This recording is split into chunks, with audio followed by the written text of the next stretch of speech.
Good morning, everyone. It is Thursday, November 20th. Welcome to Up to the Minute. I'm Andrea Bonner, Chair of HCC's Consumer Arts and Sciences Center of Excellence, and I'm joined by my amazing co-host, Linda Davis, who is the Office Manager for HCC Northeast Campus Operations. And Linda is going to tell everyone how to find us today. But first, Linda, do you have your turkey thought out?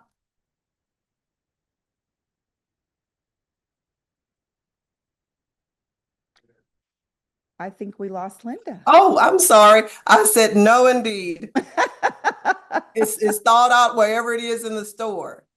Well, Linda, tell everyone how to find us today. Well, before I tell you where to find us, I want to let you all know that I'm still celebrating my birthday month, and that will be Sunday. And I'm gonna let everybody off next week. Happy But early if you birthday. need to find us while we're away, we're live on Houston City College's district Facebook page, not HCC, and YouTube. We're also on X, LinkedIn, and on HCC TV at noon, 5 and 10, Monday through Friday. Thank you, Linda. So for Thursday Family Fun Day, we're joined by Michelle White, who's the Senior Curator at the Menil Collection. Welcome to the show, Michelle. Thanks for having me. We're so excited to have you. And Linda is going to talk to you a little bit more about the great things that are going on at the Menil. But first, we're joined by Dr. Anima Smith, who is the professor in occupational therapy, the Occupational Therapy Assistance Program at Houston City College. Dr. Smith, thanks for joining us today. Good morning. It's so good to be here with you guys today. We're glad to have you. So for those who may not be familiar, can you explain what occupational therapy is and why it's so important? Absolutely. Occupational therapy is an amazing profession. We're part of the rehab team, and our main goal is to help people from all ages, all walks of life, to restore function and independence so that they can live their full optimal lives in whatever occupations are meaningful to them. And so we use the word occupation for us to really signify anything that has meaning to you, whether it's bathing, dressing, grooming, transferring, child rearing, taking care of your pets. We consider all of those occupations as they have meaning to you. And so we are the bridge between an impairment a person may have had, an accident, whether it be congenital at birth, whether it be something that happens later on in life, that prevents them from being able to engage in their occupation. And we have figure out how do we get this person from their impairment or their disability to their meaningful occupation. And so that's where occupational therapy and occupational therapy assistants and OTs come in. That was an excellent explanation about it, because a lot of people we hear OT, PT, we don't know what they mean and how they're interchangeable. So thank you for that explanation. So World Occupational Therapy Day was celebrated on October 27th. So can you share the significance of this day and how does it align with the mission of the OTA program? Yeah, so World Occupational Therapy Day, well, we have several, we have AOTA month, which happens in April, and that's specifically to our big organization here in the United States. But World Occupational Therapy, that allows us to celebrate occupational therapy all across the globe. And it really speaks to this diverse notion of our world is global and occupational therapy is global. Meaningful occupations are global. And taking that time to be able to celebrate that, we celebrate with our colleagues. Other big sectors of OT are happening in Australia. A lot are happening in Europe, in the Philippines. They're happening in Canada. And so being able to stop and pause and celebrate the contributions of the profession, as well as our philosophy here at the OTA program is we really want to create an experience for our students to always see people in a holistic way. And that includes all parts of their culture, their ethnicity, all those play into what is meaningful to them. And so when you're trying to figure out, well, what's a meaningful occupation for this client or what would they like to do, you think about all the global things and all the influences people have over their lives that influence meaning. And so when we start to think about those things, having a global perspective about, and we live in a diverse city. And so we live in a diverse city where our students are extremely diverse, as well as the population that they serve. And we always want that to be reflected in respect and dignity, and the acknowledgement that people are holistic. They're not just their disability, but they are holistic in nature. We always want to make sure that that's something that we always include in our education, and then when we send our students out to field work and to clinicals, that they also have that same perspective and philosophy. I love that. So the holidays, I'm going to say, it says the holidays are right around the corner. The holidays are Yeah. here, and the season can be stressful. So since occupational therapy is also deeply rooted in mental health, what role can OT play in helping individuals manage stress or anxiety or any other mental health challenges during this time of the year? Sure. And so it's so interesting. Yesterday, my students, my first year students had presentations. And what I marvel about this incoming generation, they have no problems discussing issues with their mental health. Um, in class, they'll talk about, their issues. And I love that they're taking the stigma away. So people are more open to having those conversations. And I really appreciate that because we get to talk about, well, let's talk about techniques to work through those. And so there's various techniques that the therapist can employ to help people who are maybe struggling during this holidays. There's a lot of stress, financial stress, emotional stress, things going on. And so we have different techniques with like guided imagery, just stopping to take a pause, just kind of grounding yourself, recentering yourself.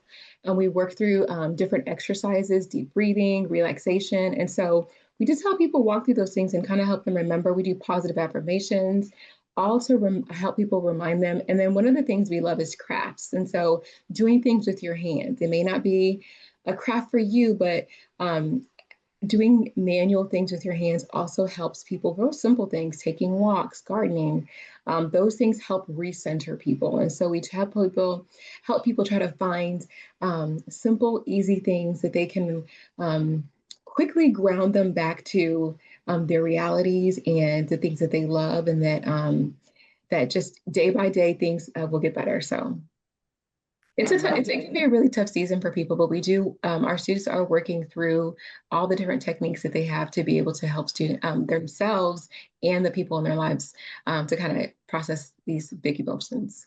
Well, those are great tips for all of us to apply during this season. So, of course, we think all of our programs at HCC are unique, but what makes the HCC OTA program unique, and how does it prepare students for a career in the industry? One of the things that I love is that we love what we do. And so you have to start there first. You have to love what you do and you have to believe in your profession. And so one thing that makes us unique is that we truly believe in the profession itself. We believe that people live more holistic lives when they're able to do things that are meaningful to them through occupation. And we believe that occupational therapy is a way to help them achieve those things. We also love in our department, we are not afraid of technology. We're not afraid of exploring technology. Because we know that this is the society that we're moving towards. But we're also not afraid of touch. And so we're a profession that tries to balance touch with technology because we don't want to be so distant that we've lost the human touch. And I know that we have this whole influence of AI and things like that. And so we want to work with it, but not losing sight that we are still a profession that reaches out to touch. We still care about not just, here's your treatment plan, you're on your way, but how do we see you? How do we facilitate that warm handoff to your next level of care? And so those things matter, those details matter. Our professors, we love to do continuing education. And so we're always going to conferences and we're speaking engagements so that we can continue to be at the top of our field so that we bring that back to our students. We have an open lab policy, and so we try to have labs so that students can get supplemental practice to make sure that they feel supported, and having a close relationship with our department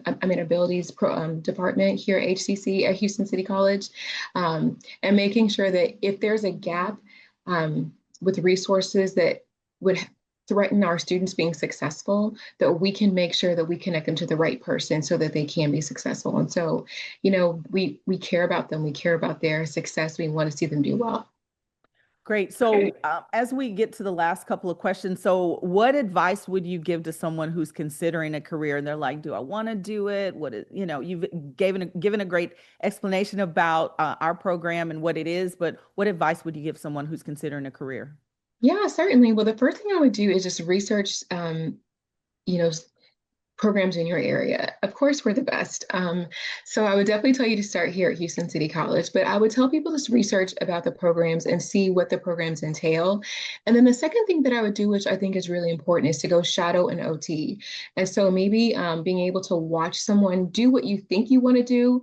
So whether it's at a clinic, at a nursing home, a hospital, working in pediatrics, we work everywhere. Ask but try to connect with someone who actually is doing OT and just shadow them, see what their day looks like. And then once you feel like, okay, I can see myself doing this, I can see myself working in this environment, then I think that you go through the proper channels of applying, going to, we have informational sessions every month, and where you can learn specifically about our program. Our program director is amazing, and she's able to answer any questions and help facilitate through the application process. We have so many resources here at Houston City College with paying for school. And so there's just a lot of great ways that people can immediately tap in. The prerequisites are fairly straightforward, and we help you enroll in those as well. And so first thing I would do is, like I said, do your research and see what it is the profession entails, and then go shadow someone, and then really make sure, okay, I think I can see myself doing this. I think once you do those two things, the rest of it sort of just kind of falls in line. Perfect. Perfect. Well, this has been so informational. Thank you so much, Dr. Anima Smith, who is the professor of OT Assistant Program at Houston City College. And we're going to have if you're interested in it, after that great segment, we'll have information in our post after the show. So up next, after a commercial break, Linda will explore the Menil Collection. For over 50 years, HCC has been here for you. Affordable, accessible, focused on your success. This is your college, growing, evolving, expanding with you. More bachelor's degrees, stronger workforce training, online learning with global reach. A new name, the same mission, bigger vision. Houston City College, local focus, global reach. Register now at hccs.edu. Our individual voices are powerful, but not everything has a voice. Let us be a voice to the voiceless. It's time to speak up for nature. Poison Help is a free 24/7 hotline that answers all of your poison questions in over 100 languages. Hello? Poison Help? Hello? When poison happens, we're here for you. Just call Poison Help, 1-800-222-1222.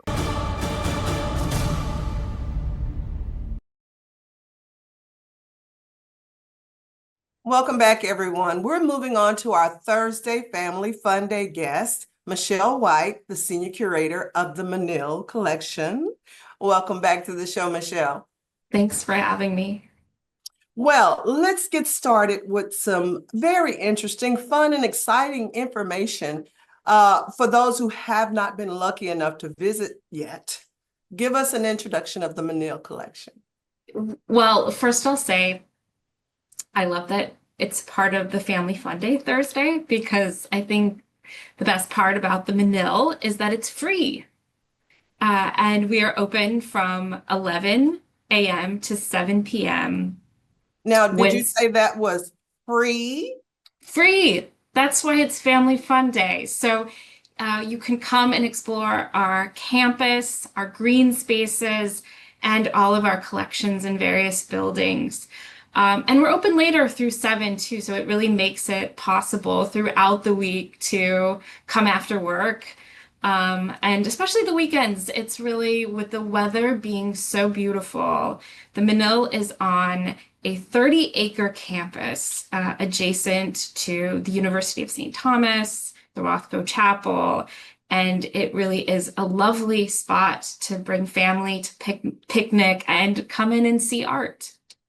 Well, I tell you, I had the pleasure of visiting the Menil as a student. It was part of our art appreciation assignment, and it is beautiful. The grounds are gorgeous, and the art in the Menil is just unspeakable. But we are here to talk about more about the Menil Collection, and it, like myself, it's celebrating 100th birthday. I'll be celebrating birthday, but it's not 100. Might be half 100, but we're not going to talk about that. Of any important American artists. Tell us about the exhibition. Sure. So the Menil always has special exhibitions, also always free. And this fall season, we opened an exhibition on the work of Robert Rauschenberg. So throughout the world, in museums and galleries, many institutions are celebrating Rauschenberg's centennial year. He was born in 1925. And what's really special for us here in Houston is that Rauschenberg is from Port Arthur, Texas. He's Wow. considered one of the most important American artists in the 20th century, and he has roots here, close to home. Of course, Port Arthur is, less than 90 miles away from here, and we've had a strong relationship with Rauschenberg throughout our history. The Menil opened in 1987, and this is our fourth major presentation of his work. And on this occasion, we decided to look at an aspect of his work that is just not well known, and that is his use of fabric. Mm. In fact, when Rauschenberg was young, he had aspirations to be a fashion designer. And we're looking very much into his biography for this show and his interest in cloth as an extension of his love of fabric and fashion early on before he kind of moved into what we know as avant-garde art in the middle of the 20th century. Wow. So I understand there are certain types of features in the series, the Venetian, the Jammers, and the Horus Frost. Yeah, there's a few series that you're mentioning that Rauschenberg worked on between about 1974 and 1976, which this presentation looks at. And you've nailed the names. They relate to his interest in Venice and Italy and his love of that city. They deal with this idea of sails and breeze with the works called the Jammers. At the time, he was living on the coast of Florida, so there's a lot of kind of nautical references throughout the work. But I think aside from the series, they all are united by showcasing the artist's love and interest in fabric as tactile, as a type of material that can brilliantly hold color, that relates to gravity and movement of the air around us. So they're all really special, beautiful, and I think surprising work. And so this will be on view through March 1, 2026? Correct. Wow. And you have an upcoming public programs curator talk coming up? Yeah, so I'll say we always have loads of public programs. That's quite an important part of our mission. These are also always free. So I would say if anyone is interested in learning more, please visit menil.org. For this exhibition on Sunday, December 7th at 3 p.m., I will be leading a public talk and taking viewers through the exhibition. Oh, right. December the 7th at 3 p.m. Now, you also have a new exhibit that showcases selections of photography from your permanent collection. Describe that. We do. So again, we have lots of exhibitions, lots of programs. This is a special exhibition that's being curated by our close friend, Wendy Watrous. Wendy Watrous is one of the founders of PhotoFest, which is a biennial exhibition of photography that takes place here in Houston. It's celebrating its 40th anniversary this year, led by her incredible leadership and belief in photography, specifically a belief that photography is a deeply humanist art form. It's a way of reflecting on our history. It's a way of igniting conversation about social issues. And we have invited Wendy on this other anniversary occasion to go through our holdings of photography and select some stunning, beautiful, surprising works that we will be exhibiting through the spring.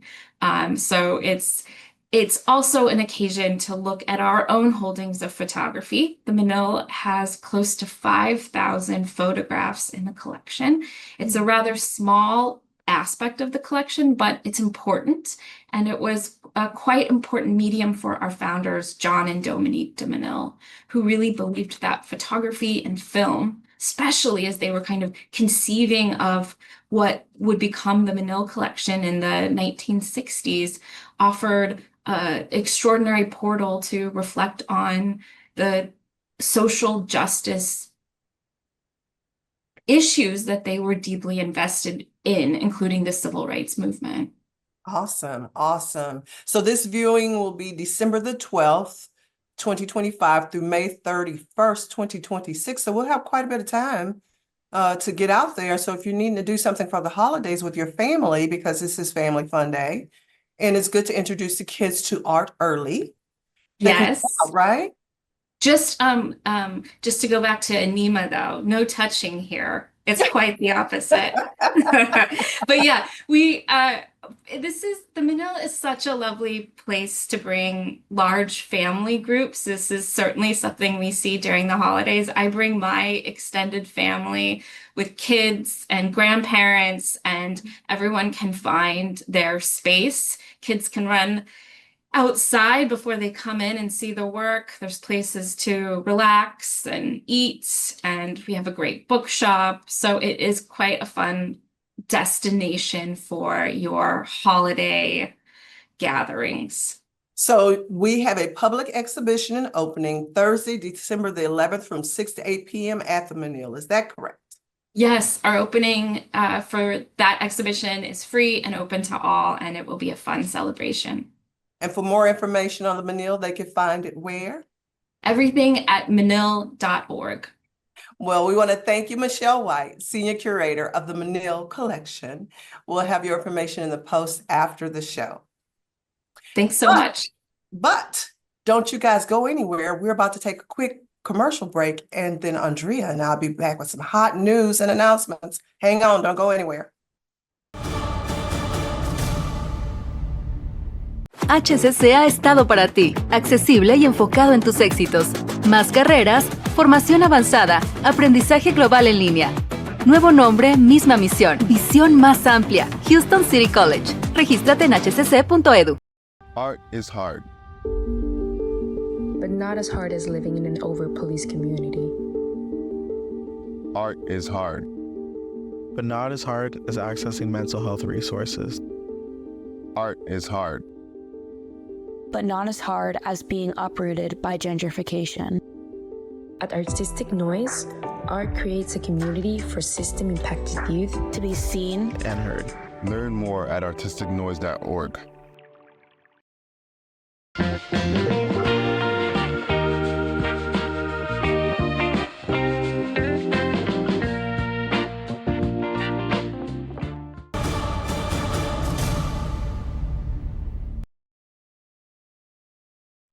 All right, Linda, Thanksgiving holiday is approaching next week, so campus is going to be really quiet, but we still want to make sure everyone is aware of all the great things that we have gone on. So first, we've got the winter mini session. So HCC's winter mini session has dozens of courses to help you get the basics out of the way quicker and smarter. So take a class during the winter break. Classes begin on December 16th and are small, affordable, and accessible. So for more information, check our post after the show. Linda, what about Connect to Houston? Well, let me tell you about Connect to Houston. Connect to Houston's Workforce Scholarship. HCC is offering scholarships in a wide range of workforce programs that can get you out into the workforce and earning, that's money, sometimes in as little as 16 weeks. Learn more and complete an interest form at hccs.edu/connect2, and that's the number 2. We'll have information in the post after the show. So what's going on with the Houston Reconnect degree? Yes, so the Houston City College understands that sometimes life just happens, as it does with all of us. If you are 25 years of age or older, that's me, and left college just short of finishing your workforce certificate or associate's degree, we can help you finish what you started, and scholarships are available to do that. So Reconnect Houston can help you. That Reconnect Houston is the initiative. So visit hccs.edu/reconnect, and we'll have that link in our post after the show as well. So registration, Linda, tell us about it. Spring is here. I know we're in the middle of winter and getting our jackets, but spring 2026 registration is open. Spring 2026 registration is open. HCCS offers a variety of semester lengths and start dates in several modalities, including, get it, in person, online anytime, online on a schedule, hybrid, and both hybrid labs. So register early to get your preferred classes in time. To learn more about HCC programs, start dates, and options to cover costs, check out hccs.edu/apply. Linda, before we go, happy birthday. I know you're going to be celebrating your birthday this Sunday. We're wishing you the happiest birthday. And because of your birthday, we get the whole week off next week. Thank you. But coming up, we'll find out how to let go of some of that end of semester stress. And on Film Friday, we'll talk with our local filmmaker, Michelle Mower. Thanks for joining us, everyone. Have a great Thanksgiving holiday next week. We'll see you soon.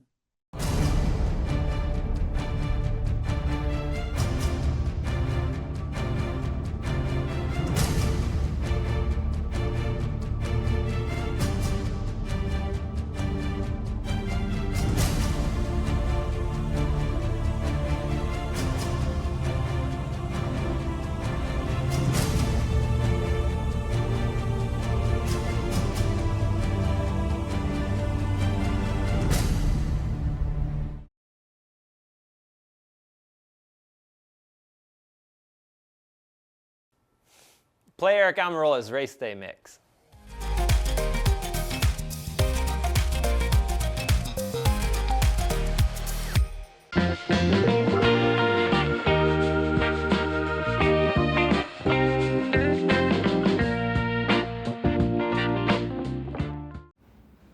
Three. Charlie, Four. you're gonna be late.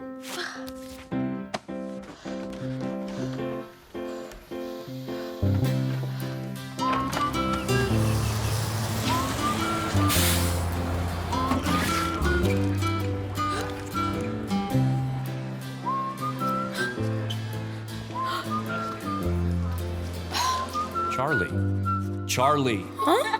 Hey. Here comes Charlie. Hey, Invisinerd.